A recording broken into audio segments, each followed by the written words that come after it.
गए। राजा रहुगण समझ गया कि ये तो कोई उच्च कोटि का ब्राह्मण है, संत है। जड़ भरत जी महाराज के मुखारविंद को देखा तो चेहरे पे तेज, शांत चित्त और चेहरे पे एकदम सुंदर सी मुस्कान। कंधे पे देखा तो यज्ञोपवीत धारण किए हुए हैं, अतः समझ गए ये तो ब्राह्मण देवता है। बार बार चरणों में गिर गए और कहने लगे कि प्रभु, मुझसे बहुत बड़ी भूल हो गई कि मैंने इतना बड़ा अपराध किया, मैंने आपका अपमान किया। प्रभु कृपा करके आप बताइए मुझे, आप मानो साक्षात आप कपिल नारायण भगवान प्रतीत होते हैं, आखिर कौन है आप, मुझे कृपा करके बताइए। क्या आप कपिल नारायण भगवान हैं? आप कौन हैं प्रभु, कृपा करके मुझे बताइए। क्या आप दत्तात्रेय हैं? क्या आप कपिल नारायण भगवान हैं? आप कौन हैं प्रभु, कृपा करके मुझे बताइए। मुझे ब्राह्मणों के श्राप से बड़ा डर लगता है, मुझे ब्राह्मणों के श्राप से बहुत डर लगता है प्रभु। मैं किसी के दंड से नहीं डरता, लेकिन ब्राह्मण के श्राप से मुझे बहुत डर लगता है। कहा क्या? ना हम विशंके सुरराज वज्रा, न्यात्रक्ष शूलान यमाश्च दंडा, नान्यर्क सोमानिल वित्त पात्रा, शंके विषम ब्रह्म कुलाम्बमाना।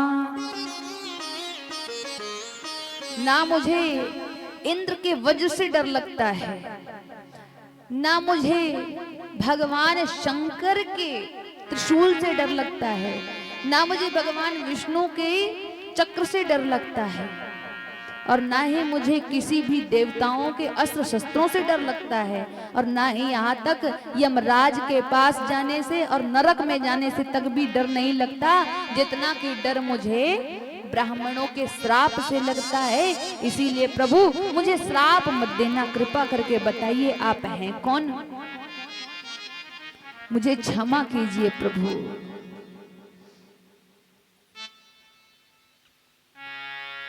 ब्राह्मणस्य बलम क्षमा, ब्राह्मण का बल क्या है? क्षमा। चाहे कोई कितनी भी गलती करे, लेकिन ब्राह्मण उनको क्षमा कर ही देते हैं, क्योंकि उनका स्वभाव है क्षमा करना, उनका बल है क्षमा करना। इसीलिए ब्राह्मणों को क्षमा कर ही देना चाहिए, और ब्राह्मण का कभी अपमान भी नहीं करना चाहिए। वे सदा पूजनीय होते हैं, पूज्य विप्रशील गुणहीना। यदि शीलता से, गुण से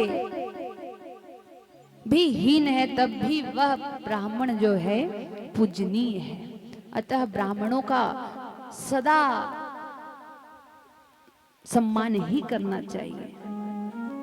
भगवान शंकर ने भी कहा, क्या कहा? इंद्र कुलिश मम शूल विशाला, काल दंड हरि चक्र कराला, जो इनकर मारा नहीं मरई, अब ब्रह्म रोष पावक सोई जरई, विप्र रोष पावक सोई जरई।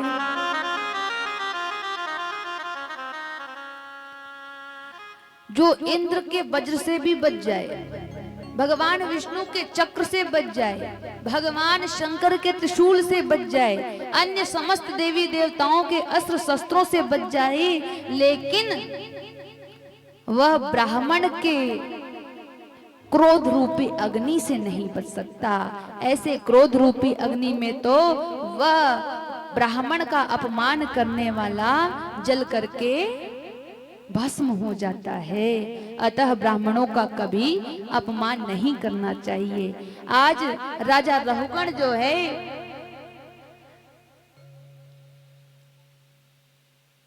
उसने जड़भरत जी महाराज का अपमान किया, भले ही अनजाने में किया, लेकिन अहंकार भरा हुआ था इसीलिए किया। और ऐसे रहुगण का जो है अहंकार, आज जड़ भरत जी महाराज ने उसके अहंकार को चूर चूर कर दिया, मिट्टी में मिला दिया। कहा कि अहंकारी मत बनो, अहंकारियों पर भगवान की कृपा नहीं होती। राजा रहुगण को जड़ भरत जी महाराज ने दिव्य ज्ञान का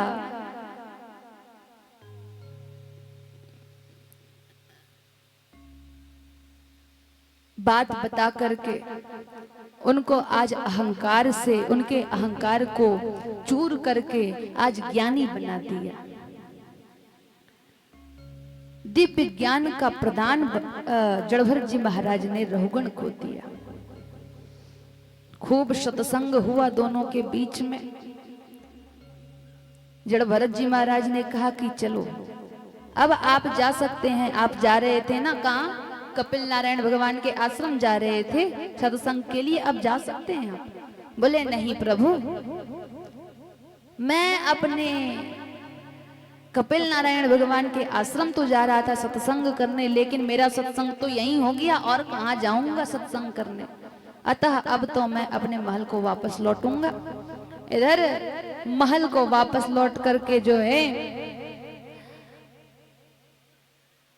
महल में लौटे, और लौट करके क्योंकि जड़ भरत जी महाराज ने ऐसा ज्ञान प्रदान किया था कि महल वापस आकर के उनको वैराग्य जागृत हो गया, और वैराग्य भावना से भगवान को भजते हुए उन्होंने अपना जीवन यापन किया। बोलिए जड़ भरत जी महाराज की, बोलिए राधा कृष्ण भगवान की जय हो। इस प्रकार से ये सारी कथा भी कह करके